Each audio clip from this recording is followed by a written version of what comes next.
العالمین والصلاة والسلام علی خاتم النبیین اما بعد فاعوذ باللہ من الشیطان الرجیم بسم اللہ الرحمن الرحیم الصلاة والسلام علیک یا رسول اللہ وعلی آلک واصحابک یا حبیب اللہ الصلاة والسلام علیک یا نبی اللہ وعلی آلک واصحابک یا نور اللہ۔ درود پاک پڑھنے کے بے شمار فضائل و برکات ہیں۔ فرمان آخری نبی صلی اللہ تعالیٰ علیہ وسلم جس نے مجھ پر ایک بار درود پاک پڑھا اللہ پاک اس پر 10 رحمتیں نازل فرماتا ہے۔ جس نے 10 بار درود پاک پڑھا اللہ کریم اس پر 100 رحمتیں نازل فرماتا ہے، اور جس نے 100 بار درود شریف پڑھا اللہ کریم اس کی دونوں آنکھوں کے درمیان لکھ دیتا ہے کہ یہ بندہ نفاق اور جہنم کی آگ سے آزاد ہے، اور اسے قیامت کے دن شہیدوں کے ساتھ رکھے گا۔ 100 بار درود پاک، اور انعام کتنا بڑا ہے۔ دنیا کا دستور ہے کام زیادہ تو مزدوری زیادہ، محنت زیادہ تو آمدنی زیادہ ہیں۔ یہاں کم کام کرو تو پیسے تھوڑے ملتے ہیں، مگر میرے رب کی شان دیکھیں، عمل تھوڑا کرتے ہیں اجر زیادہ عطا فرماتے ہیں۔ پھر بھی ہم درود پاک پڑھنے میں اگر سستی کریں تو یہ ہماری کوتاہی ہے۔ براہ کرم بڑی رات ہے، نیت کریں کہ انشاءاللہ روزانہ کثرت کے ساتھ درود پاک پڑھیں گے۔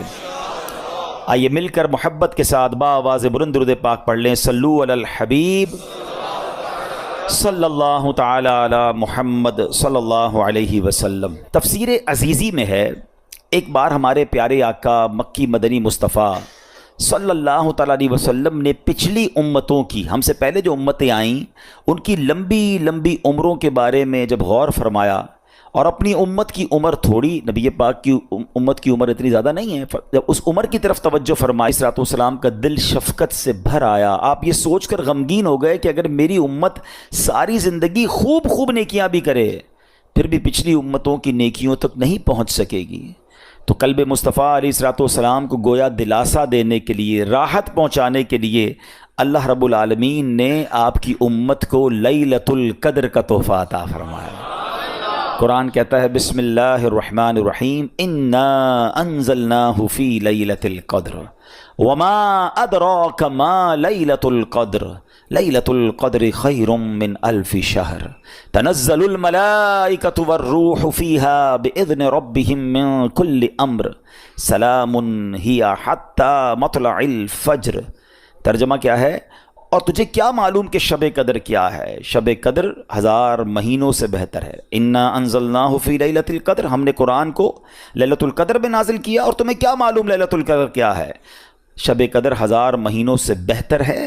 اس میں فرشتے اور جبرائیل اترتے ہیں اپنے رب کے حکم سے ہر کام کے لیے، وہ سلامتی ہے صبح چمکنے تک۔ تو یاد رہے کہ یہ جو رات ملی ہے نا، یہ نبی پاک علیہ الصلوۃ والسلام کی خوشی کے لیے، پیارے آقا کو راضی کرنے کے لیے رب نے آپ کی امت کو یہ رات عطا فرمائی۔ ہاں، مولانا حسن رضا خان صاحب کیا خوبصورت بات لکھتے ہیں، بہت پیارا شعر ہے۔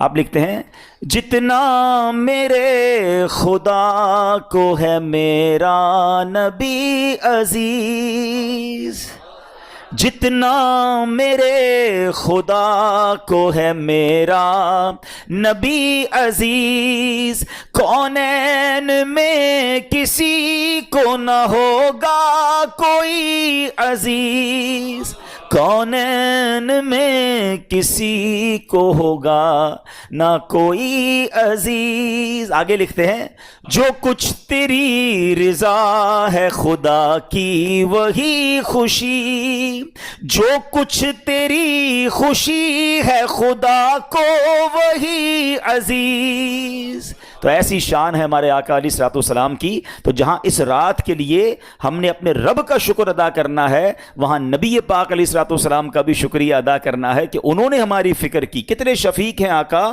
کہ ہماری عمریں تھوڑی تھیں، ہم پیچھے رہ جاتے۔ پیارے آقا تو نیکوں کے سردار ہیں نا، ان کو تو کوئی فرق نہیں پڑنا تھا، امت پیچھے نہ رہ جائے۔ محبوب پاک کے دل پر غم طاری ہوا، اور اللہ نے اس دل کو غم سے بچانے کے لیے ہمیں ہر سال یہ رات عطا فرما دی۔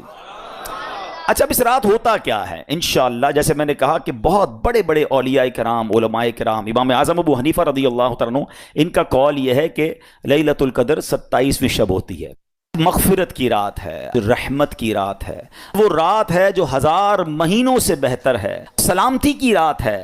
حضرت عبداللہ ابن عباس رضی اللہ تعالیٰ عنہ سے روایت ہے کہ سرکار دو عالم صلی اللہ تعالیٰ علیہ وسلم نے فرمایا جب شب قدر آتی ہے تو اللہ پاک کے حکم سے حضرت جبرائیل علیہ السلام ایک سبز جھنڈا لیے فرشتوں کی بہت بڑی فوج کے ساتھ زمین پر نزول فرماتے ہیں، اس سبز جھنڈے کو کعبہ شریف پر لہرا دیتے ہیں۔ میں رک جاتا ہوں، موضوع کچھ اور ہے، مگر آپ نے دیکھا ہم ہر بیان میں کچھ نہ کچھ عشق رسول کی بات بھی کرتے ہیں، کوئی ایک بات انڈرسٹینڈ بھی کرتے ہیں۔ کون جھنڈا لہرا رہا ہے؟ جبریل امین۔ فرشتے کوئی بھی کام اللہ کی مرضی کے بغیر نہیں کرتے، معصوم ہے نا۔ اور جھنڈا کون سا لہرا رہے ہیں؟ کون سے کلر کا ہے؟ سبحان اللہ، اب سمجھداروں کے لیے اشارہ کافی ہے۔ پرچم لگانا، وہ بھی سبز پرچم لگانا اور مبارک ساعتوں میں لگانا، یہ فرشتوں کا طریقہ، یہ اللہ کے حکم سے ہوتا ہے۔ مبارک ہو ان کو جو نبی پاک کی ولادت میں اور آقا کی خوشی میں پرچم لہراتے ہیں۔ ایک اور بات بتا دوں، حدیثوں میں یہ بھی مضمون موجود ہے کہ قیامت کے دن بھی نبی پاک کو پرچم عطا کیا جائے گا، اور وہ پرچم اتنا بڑا ہوگا جو سینکڑوں میل تک، روایتوں میں لکھا کہ گھڑ سوار ہارس رائڈر گھوڑا دوڑاتا رہے، جتنا راستہ طے کرے گا اتنا بڑا وہ پرچم ہوگا۔ تو میں کبھی کبھی اس وقت میں سوچنے لگا کہ یہ پرچم کیا کام کرے گا، اتنا بڑا پرچم۔ تو جو حج پہ گئے نا انہیں پتا ہے کہ جب 25-30 لاکھ کا کراؤڈ ہوتا ہے نا تو اپنا خیمہ ڈھونڈنے کے لیے خیمے کے اوپر بلون لگائے جاتے ہیں، بڑے بڑے غبارے ہوتے ہیں یا پرچم ہوتے ہیں، نشانی ہوتی ہے، ہمیں دور سے پتہ چل جاتا ہے یار ہمارا خیمہ وہاں پر ہے۔ ایسا ہی نا جب زیادہ کراؤڈ ہو تو لوکیشن پہچاننے کے لیے اپون دا اسکائی، اونچائی پہ کوئی چیز لگائی جاتی ہے، ٹھیک ہے۔ اب قیامت میں کراؤڈ کتنا ہوگا؟ ابھی تو 25-30 لاکھ حج میں ہوتے تو لگ پتہ جاتا ہے، قیامت میں 800 کروڑ لوگ تو اس وقت دنیا میں ہیں، 8 ارب، یہ بھی سارے ہوں گے، اور حضرت آدم سے لے کر قیامت تک جتنے ہوں گے وہ سب ہوں گے، اب اربوں خربوں لوگ ہوں گے۔ ہم پیارے آقا کو کیسے تلاش کریں گے کہ کہاں ہے نبی پاک؟ ہم گناہگار تو پتہ نہیں کہاں ہوں گے۔ پتہ ہے اس پورے سینیریو کو مولانا حسن رضا خان صاحب برادر اعلیٰ حضرت نے ایک شعر میں بڑا خوبصورت بیان کیا ہے۔ وہ شعر پتہ ہے کیا ہے؟ وہ کہتے ہیں مقام خسرو دیں دور کے غلاموں کو، یعنی نبی پاک کا جو مقام ہے، پیارے آقا کا کہاں قیام ہے، نبی پاک کہاں جلوہ فرما ہے، اگر کوئی دور بھی ہے تو اس کو کیسے پتہ چلے گا؟ مقام خسرو دیں دور کے غلاموں کو لوائے حمد کا پرچم بتا رہا ہوگا۔ تو آقا کا پرچم دیکھ کر پرچم والے پہچان جائیں گے، چلو چلو میرے آقا وہاں پر ہیں۔ ایک روایت کے مطابق ان فرشتوں کی تعداد، آپ کو پتہ ہے کتنے فرشتے آتے ہیں؟ فرمایا ان فرشتوں کی تعداد روئے زمین کی کنکریوں سے بھی زیادہ ہوتی ہے، یعنی پوری دنیا میں جتنے کنکر ہیں نا، انسان تو چھوڑ دیں، ان کنکریوں کی تعداد سے زیادہ فرشتے زمین پر نازل ہوتے ہیں، اور یہ سب سلام و رحمت لے کر نازل ہوتے ہیں۔ حدیث پاک میں آتا ہے حضرت جبریل علیہ السلام کے 100 بازو ہیں، جن میں سے وہ صرف 2 بازو کھولتے ہیں آج کی رات، اور فرمایا 2 بازو مشرق و مغرب میں پھیل جاتے ہیں۔ پھر حضرت جبریل علیہ السلام فرشتوں کو حکم دیتے ہیں کہ جو کوئی مسلمان رات نماز یا ذکر اللہ میں مصروف ہو اس سے سلام اور مصافحہ کریں۔ ہاں، فرشتے مصافحہ کریں گے مسلمانوں سے، جو نماز میں ہوگا، جو عبادت میں ہوگا، اور ان کی دعاؤں پر آمین کہو۔ فرشتوں کو آرڈر کیا ہے کہ لیلۃ القدر جتنے مسلمان عبادت کر رہے ہیں ان سے سلام مصافحہ کرنا ہے، ان کی دعاؤں پر آمین کہنا ہے، اور فرشتے یہ عمل جاری رکھتے ہیں، اور یہ عمل صبح تک جاری رہتا ہے۔ سلام ہی حتی مطلع الفجر، یہ صبح صادق تک جاری رہتا ہے۔ لیلۃ القدر رات سونا نہیں ہے، کچھ اور نہیں، بس دعائیں مانگی جائیں، اللہ سے عرض کرنا ہے، جھولی پھیلانی ہے، مغفرت طلب کرنی ہے، پھر نہیں پتا کہ زندگی میں یہ موقع آئے گا کہ نہیں آئے گا۔ مانگ لو چشم تر مانگ لو، سبز گنبد کے سائے میں گھر مانگ لو، مانگنے کا مزہ آج کی رات ہے۔ لیلۃ القدر کی رات تو مانگنے کی رات ہے، گڑ گڑانے کی رات ہے۔ علماء پتہ ایک اور بات کہتے ہیں، ہمیں کیسے پتہ چلے کہ فرشتوں نے ہم سے سلام کیا ہے؟ فرشتوں نے ہم سے مصافحہ کیا ہے، کہا اگر لیلۃ القدر کی رات تمہیں ایک کپ کپی سی محسوس ہو، تمہاری آنکھوں سے آنسو بہنے نکلیں، تم پر رکت طاری ہو جائے، تو سمجھ لو فرشتے تمہیں ٹچ کر کے گئے ہیں، فرشتے تم سے ہاتھ ملا کر گئے ہیں۔ رونا ہے، گر گڑانا ہے، مانگنا ہے، بڑی مبارک رات ہے۔ پڑھنا کیا ہے؟ بی بی عائشہ صدیقہ رضی اللہ تعالی عنہا نے نبی پاک علیہ الصلوۃ والسلام سے عرض کی، حضور اگر میں لیلۃ القدر کو پالوں تو میں کیا پڑھوں؟ تو پیارے آقا نے جو دعا تعلیم ارشاد فرمائی، آئیے مل کر 3 بار پڑھ لیتے ہیں۔ اللہم انک عفو کریم تحب العفو فاعف عنا یا غفور یا غفور یا غفور۔ اللہم انک عفو کریم تحب العفو فاعف عنا یا غفور یا غفور یا غفور۔ اللہم انک عفو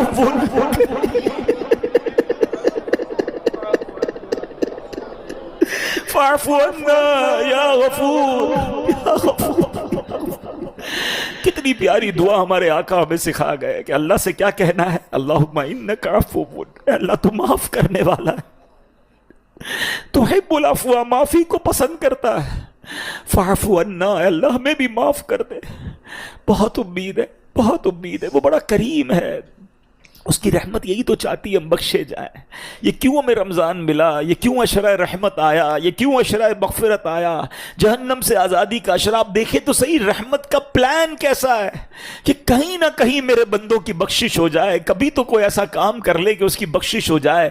پھر لیلۃ القدر بھی عطا فرما دی اس مہینے میں۔ روایتوں میں آتا ہے رمضان کی ہر افطار کے وقت 10 لاکھ 1 ملین گناہ گار جہنم سے آزاد کیے جاتے ہیں۔ اور پھر رمضان میں جمعہ آتا ہے تو فرمایا ہر گھڑی 10 لاکھ گناہ گار آزاد کیے جاتے ہیں۔ لیلۃ القدر تو 1000 مہینوں سے بہتر ہے۔ ایک اور رات جس کو ہم مس کر جاتے ہیں، مجھے آج اس پر بھی بات کرنی ہے، اور وہ رات ہے، وہ ہے لیلۃ الجائزہ۔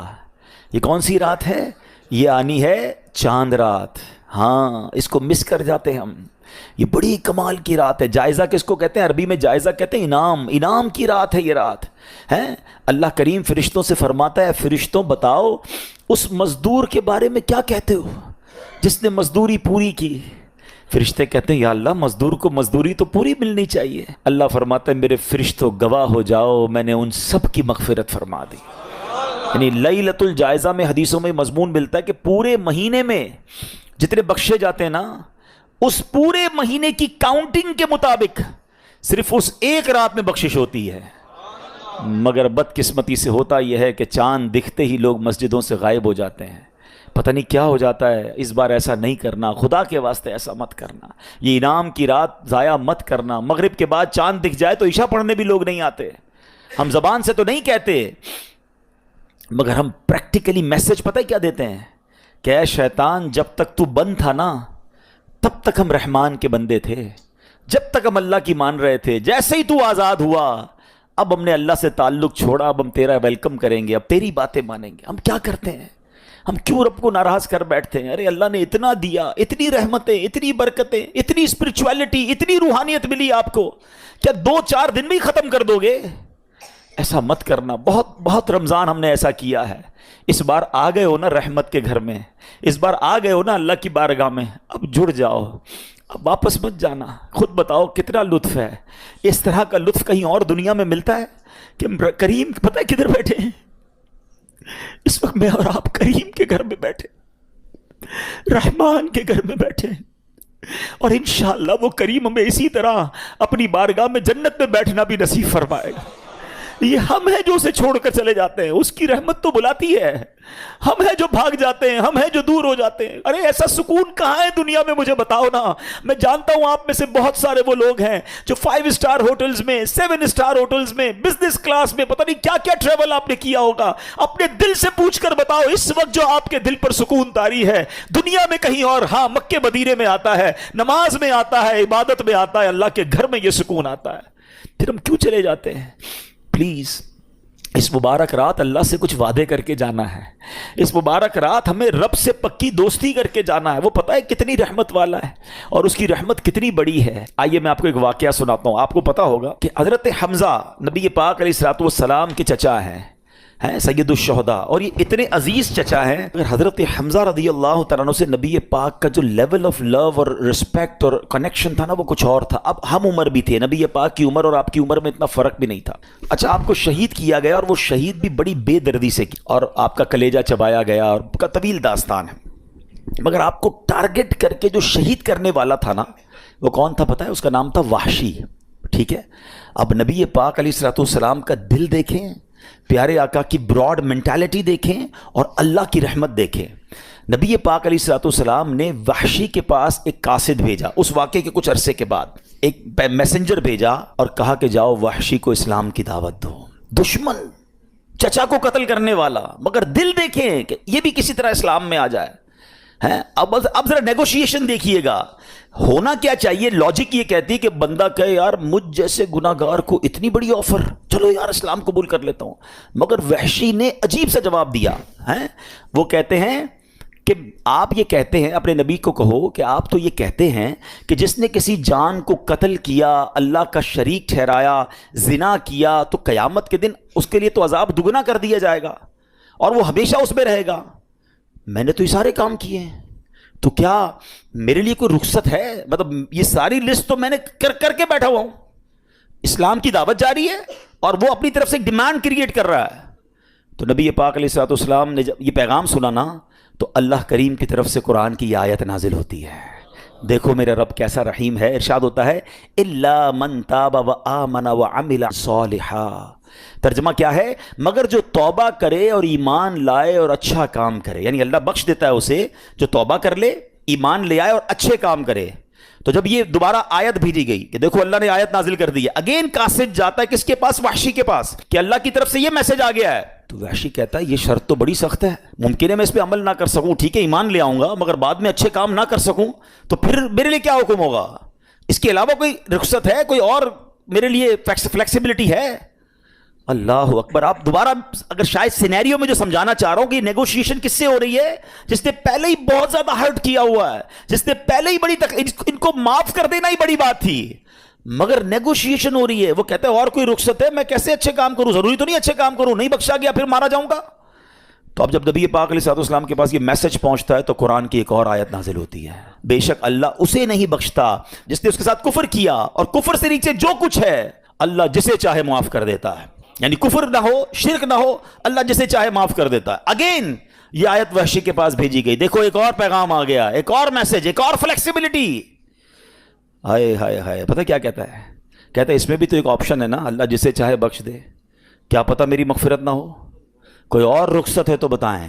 سوچ رہے ہیں بات؟ اب انڈرسٹینڈ کر رہے ہیں کیا نیگوشیشن کا لیول ہے؟ کوئی اور بات ہے تو بتائیں. اس پہ بھی تو رب نے یہی فرمایا نا، اللہ جسے چاہے بخش دے.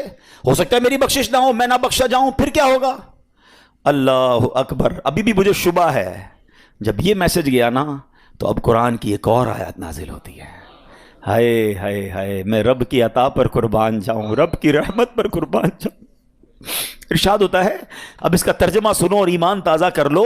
فرمایا تم فرماؤ اے میرے وہ بندوں جنہوں نے اپنی جانوں پر زیادتی کی، اللہ کی رحمت سے نا امید نہ ہو، بے شک اللہ سب گناہ بخش دیتا ہے، بے شک وہی بخشنے والا مہربان ہے. وحشی کہتے ہیں ہاں اب مجھے اطمینان ہو گیا، اب مجھے ریلیکس ہو گیا. اللہ اکبر. وہ کلمہ پڑھ کر مسلمان ہو گئے. اے میرے پیارے اسلامی بھائیوں، اب ذرا سوچئے، آپ کو پتہ ہے حضرت وحشی کو اب رتبہ کیا مل گیا؟ ایمان لائے نا. کس کی بارگاہ میں آ کر؟ نبی پاک کی بارگاہ میں آ کر. اللہ کے نبی کو ایمان کی حالت میں دیکھا. صرف اسلام نہیں ملا، صرف مغفرت کی گارنٹی نہیں ملی، بلکہ حضرت وحشی کو صحابی ہونے کا درجہ بھی مل گیا. اب ہم ان کے نام کے ساتھ حضرت وحشی رضی اللہ تعالیٰ لکھیں کیونکہ وہ اسلام لے آئے، اور اسلام لانے کے بعد پچھلے سارے گناہ معاف ہو جاتے ہیں. اللہ اکبر. مگر ایک اور کمال پتہ ہے کیا ہوا؟ جب یہ سب کچھ ہو گیا نا تو اب ایک صحابی رسول نے عرض کی حضور یہ حکم صرف وحشی کے لیے ہے؟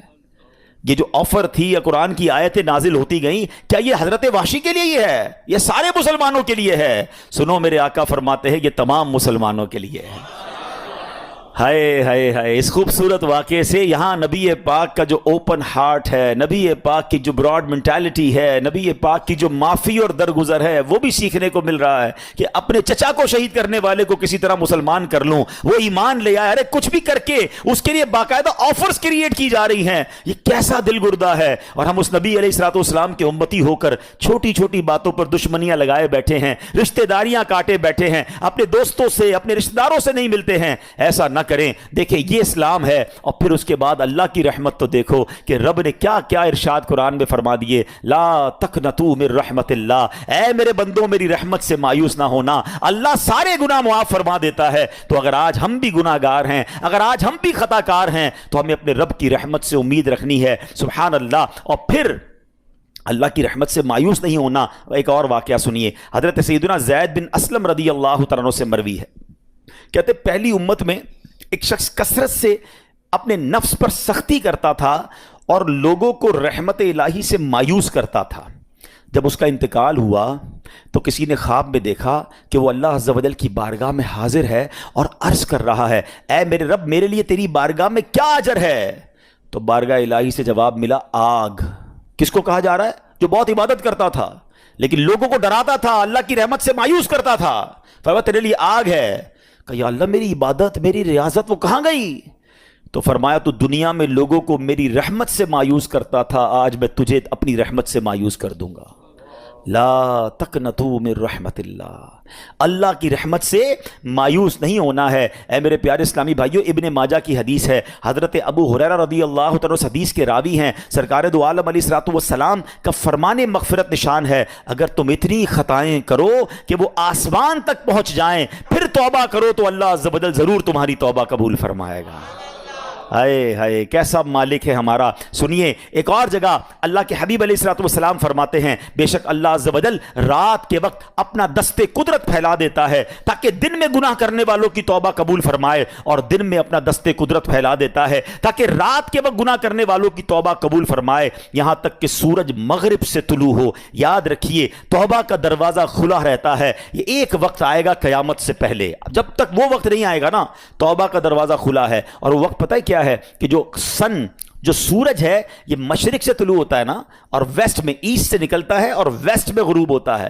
قیامت سے پہلے ایک دن ایسا آئے گا کہ سورج مغرب سے نکلے گا، اور یہ وہ دن ہوگا جس کے بعد کسی کی توبہ قبول نہیں کی جائے گی۔ تو ہمیں نہیں پتا وہ دن کب آ جائے، اچھا وہ دن بے شک صدیوں بعد آئے، ہماری سانسیں کب ختم ہو جائیں ہمیں نہیں پتا۔ تو ہمیں توبہ فوری کرنی چاہیے، توبہ میں تاخیر نہیں کرنی چاہیے، اور اس کی رحمت چاہتی ہے کہ ہم توبہ کر لیں تو وہ ہمارے سارے گناہوں کو معاف فرما دے۔ اللہ اکبر۔ ایک اور خوبصورت حدیث پاک سنیے، حضرت سیدنا انس بن مالک رضی اللہ تعالیٰ سے مروی ہے کہ میں نے نبی پاک علیہ الصلوۃ والسلام کو یہ فرماتے ہوئے سنا ہے، اللہ عز و جل ارشاد فرماتا ہے، اے ابن آدم اگر تیرے گناہ آسمان کی بلندی تک پہنچ جائیں پھر تو مجھ سے مغفرت کا سوال کرے، میں تیری مغفرت فرما دوں گا اور اس کی ذرہ برابر پرواہ نہ کروں گا۔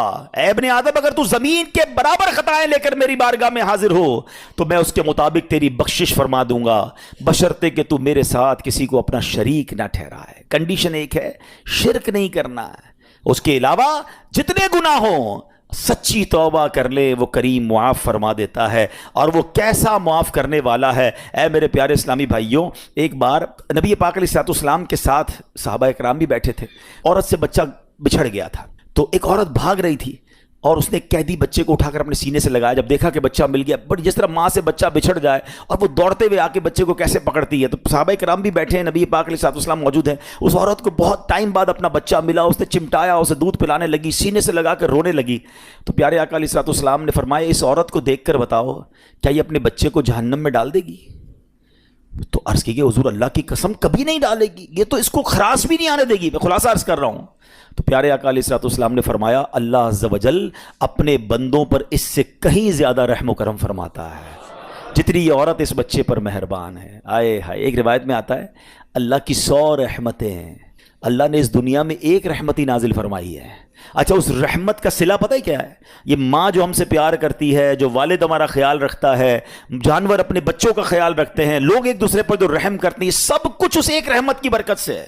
یہ ماں کا جو پیار ہے نا، ہر ماں اپنے بچے سے جو پیار کرتی، جان دینے کے لیے تیار ہو جاتی ہے، جانور بھی اپنے بچوں سے پیار کرتے ہیں، روایتوں میں آئیے سب اس ایک رحمت کا صلہ ہے جو پوری دنیا میں آپ کو رحم نظر آتا ہے. فرمایا 99 رحمتیں قیامت کے دن کے لیے باقی رکھی ہیں. اللہ قیامت کے دن وہ 99 رحمتیں شامل کر کے اپنے بندوں کی بخشش فرمائے گا.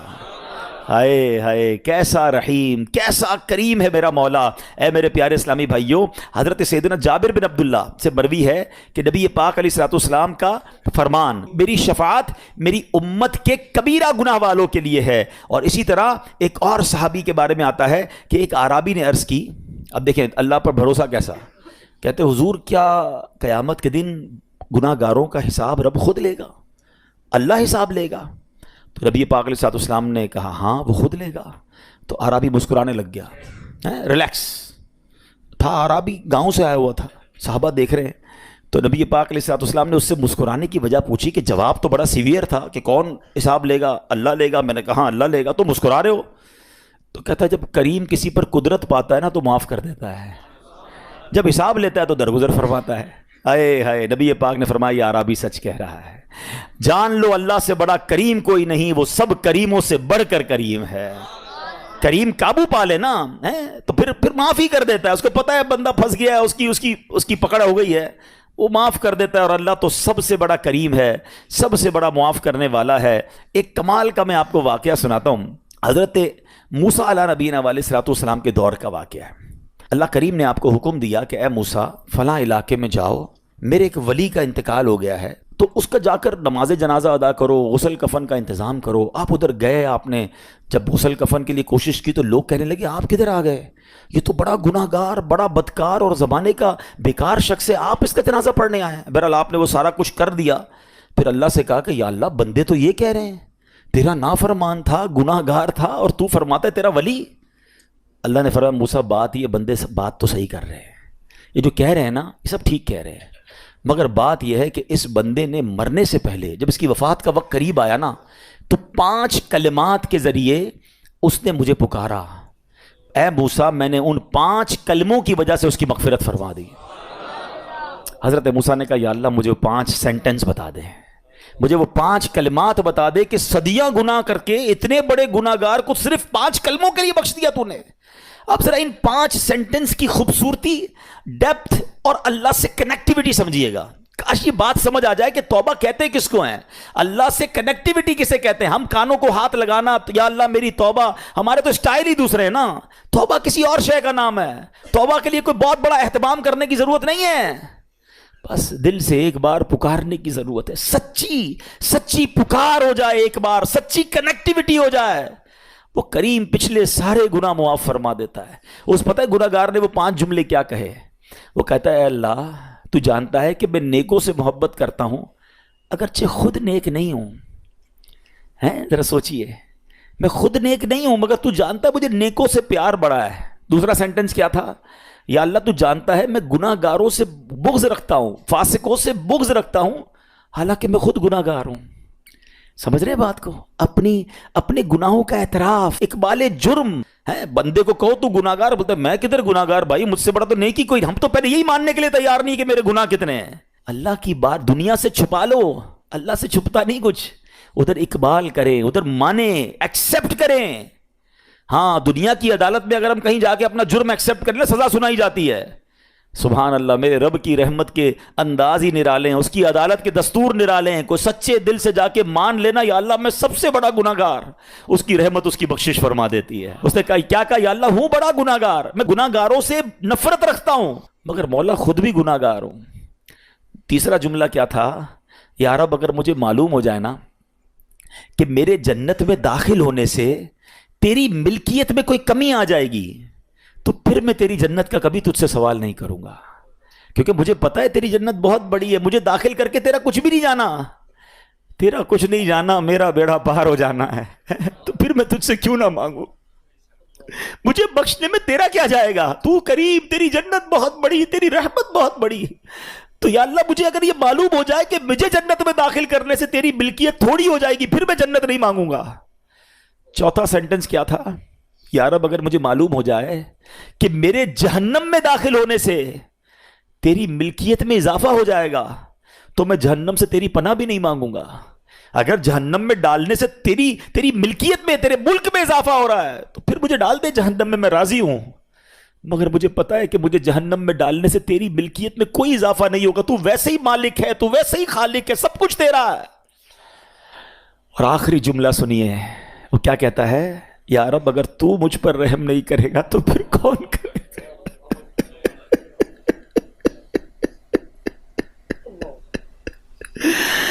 اگر اللہ رحم نہیں کرے گا تو کون کرے گا؟ آج اس کی رحم کی بھیک لینے تو آئے ہیں، آج اس کے کرم کی خیرات لینے تو آئے۔ ہم مانتے ہیں یا اللہ، ہم سب ایکسپٹ کرتے ہیں، ہم نے بہت گناہ کیے، ہم نے بہت خطائیں کی، لوگوں سے ڈر لگتا رہا کہ کوئی دیکھ نہ لے، مالک معلوم تھا تو دیکھ رہا ہے، پھر بھی ہم نے گناہ کیے، دروازے بند کر کے گناہ کیے، لائٹ آف کر کے گناہ کیے، علاقے تبدیل کر کے گناہ کیے۔ ہم سب مانتے ہیں مولا، مگر یہ پتا ہے ہمیں بخش دے گا تو تیری رحمت میں کمی نہیں آئے گی، تیرا جائے گا کچھ نہیں۔ ہم بھی تیرے بندے ہیں، ہم بھی تیرے بندے ہیں، تیرے محبوب کے امتی ہیں مولا، تو رحم نہیں کرے گا تو کون رحم کرے گا؟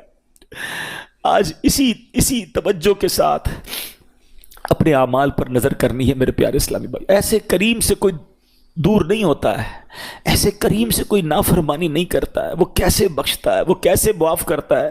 میں نے کہا نا ایک لمحے کی کنیکٹیوٹی چاہیے۔ حضرت عمر کا دور ہے اور ایک شرابی شراب کی بوتل لیے جا رہا ہے، حضرت عمر نے دیکھ لیا، کہا بتاؤ اس میں کیا ہے؟ اب مجھے بتائیے، شراب کی بوتل ہے ہاتھ میں، حضرت عمر سامنے ہے، حضرت عمر کی عدالت ہے، آپ کا دبدبہ ہے، آپ کا ایک خوف ہے، آپ کا ایک رولنگ سسٹم ہے، اسے پتا ہے میں پکڑا گیا تو گیا، ریڈ ہینڈ گیا، اب تو آج مارا جاؤں گا۔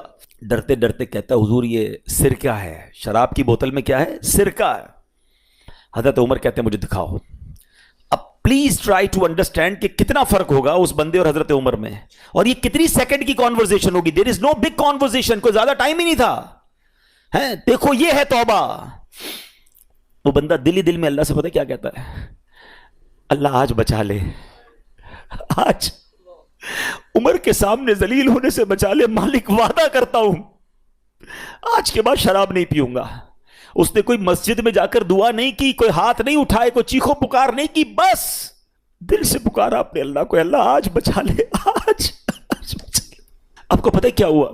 ڈرتے ڈرتے اس نے شراب کی بوتل حضرت عمر کے ہاتھ میں دی، اور وہ شراب کی بوتل جب حضرت عمر کے ہاتھ میں جاتی ہے تو وہ سرکہ بن چکی ہوتی ہے۔ ایسا ہے میرا مالک، ایسا ہے میرا مالک۔ مجھے ایک بات بتاؤ یار، اللہ کو ہمارے کتنے گناہ پتہ ہے؟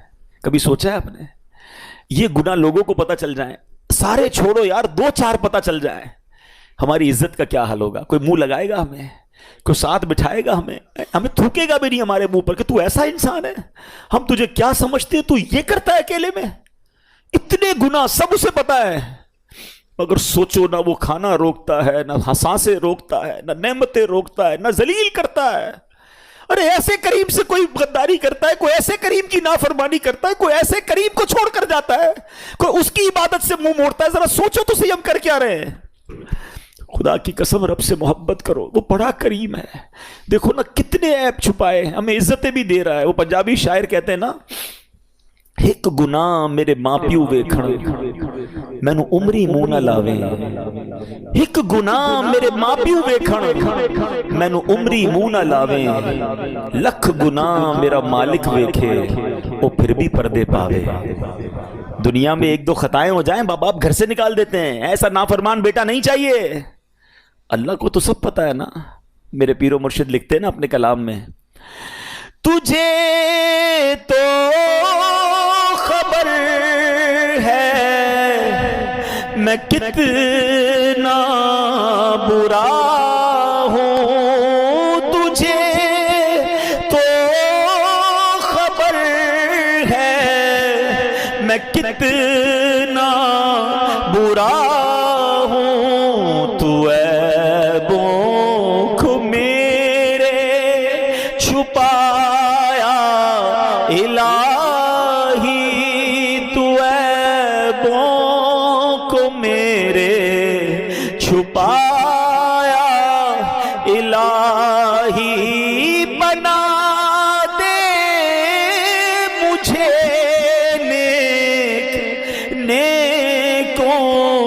کا صدقہ بنا دے مجھے نیک، نیکوں کا صدقہ، گناہوں سے مجھ کو بچایا الہی، گناہوں سے مجھ کو بچایا الہی۔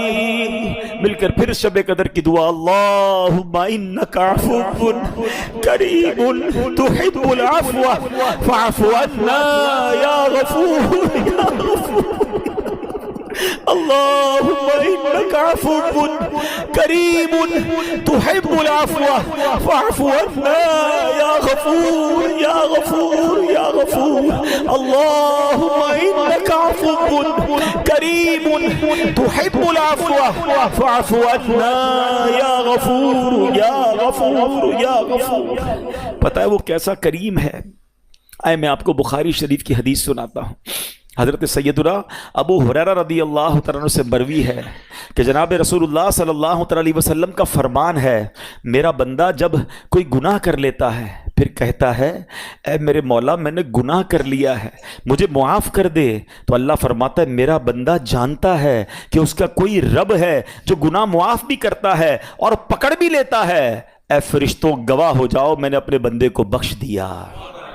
پھر جتنا رب چاہتا ہے وہ ٹھہرا رہتا ہے، پھر اسے گناہ ہو جاتا ہے، پھر عرض کرتا ہے یا الہی میں نے گناہ کر دیا ہے بخش دے۔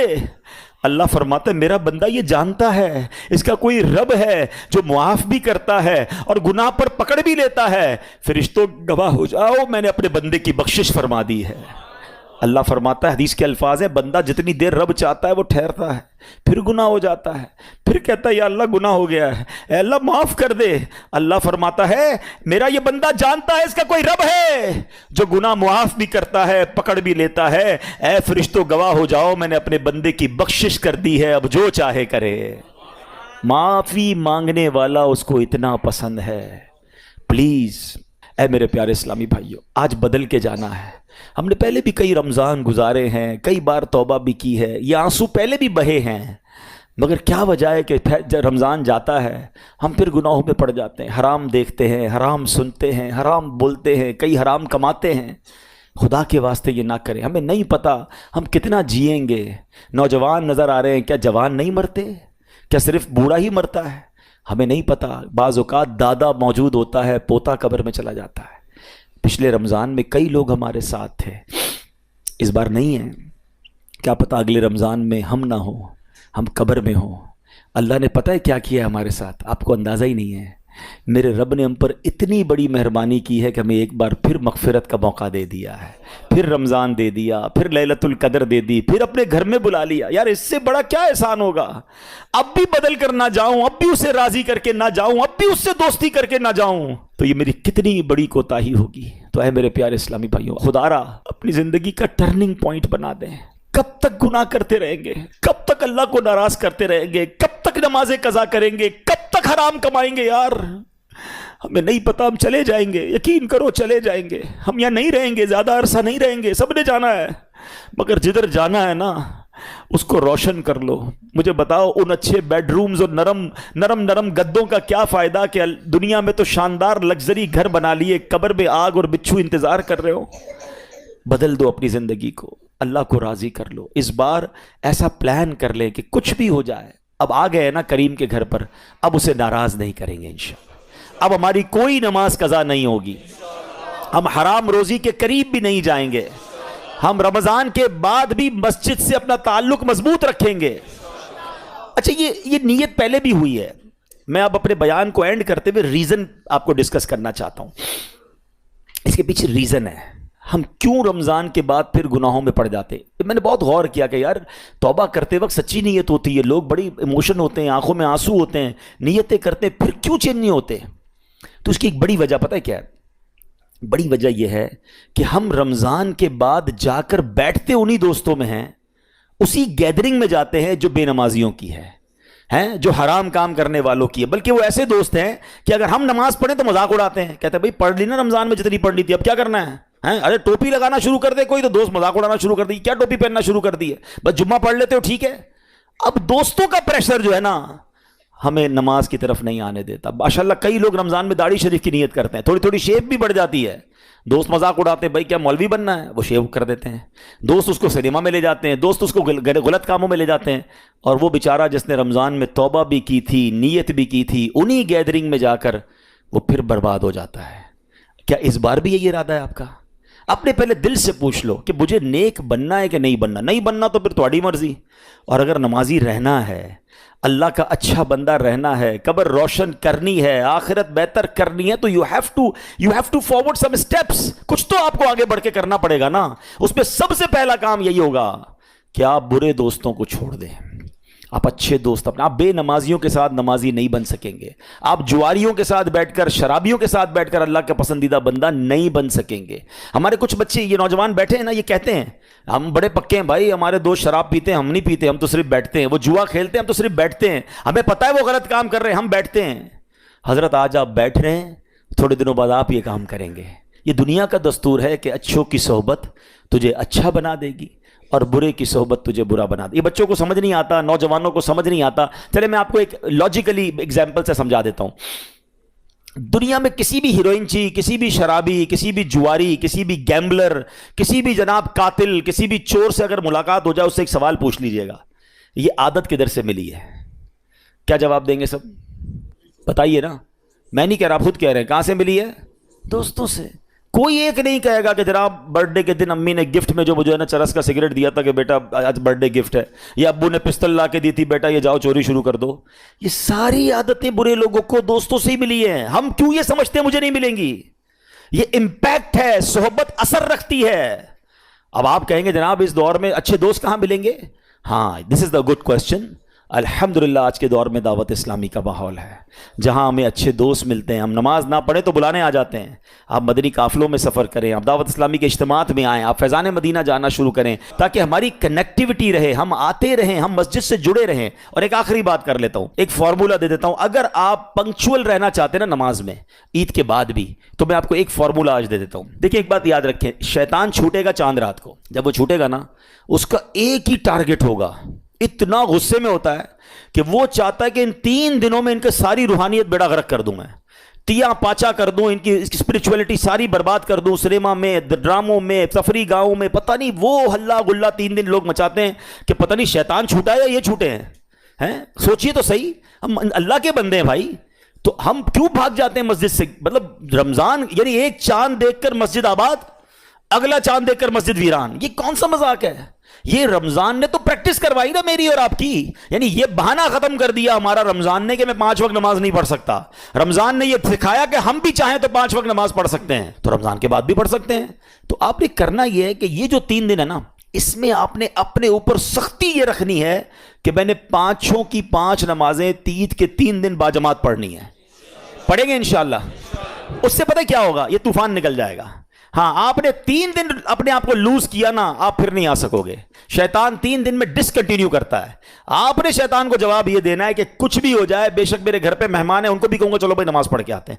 وہ کہیں نا یار عید رمضان تو چلا گیا, تو پھر رمضان کے بعد بھی نماز فرض ہے, چلے دوبارہ چلتے ہیں. آپ نے اگر یہ 3 دن میری بات مان لی, امیر اہل سنت کا اعلان کرتے ہیں, کچھ لوگوں کو سمجھ نہیں آتا, وہ نباز ہیں, وہ حکیم الامت ہیں, ان کو پتا ہے کیسے لوگوں کو ٹریٹ کرنا ہے. وہ کہتے ہیں 3 دن مدنی قافلے میں چلے جاؤ. لوگ کہتے ہیں یار عید کے 3 دن مدنی قافلہ سفر کراتے ہیں, بھائی عید تو گھر والوں کے ساتھ گزارنی ہے. ان کو پتا ہے کہ 3 دن طوفان آئے گا, سیلاب آئے گا, اس سیلاب سے ہٹ کے جو اللہ کے گھر میں چلا گیا, سیلاب گزر جائے گا, واپس زندگی میں جائے گا, نارمل لائف ہو جائے گی, نمازیں باقی رہیں گی.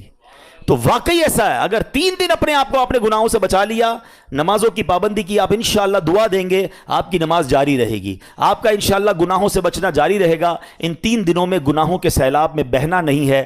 اللہ پاک ہم سب کو اس عید پر بھی, لیلۃ الجائزہ میں بھی اپنی خوشی والے کام کرنے کی توفیق عطا فرمائے. ہم مسلمان ہیں, ہماری عید بہت پاکیزہ ہونی چاہیے. یاد رکھیے اسلام میں سیلیبریشن کا کوئی منع نہیں ہے, خوشی کا کوئی منع نہیں ہے. اچھے کپڑے پہنیں, اچھے کھانے کھائیں, بچوں کو عیدی دیں, فیملی کے ساتھ ٹائم گزاریں, دوستوں کے ساتھ دعوت کھائیں, ایوری تھنگ از اوکے.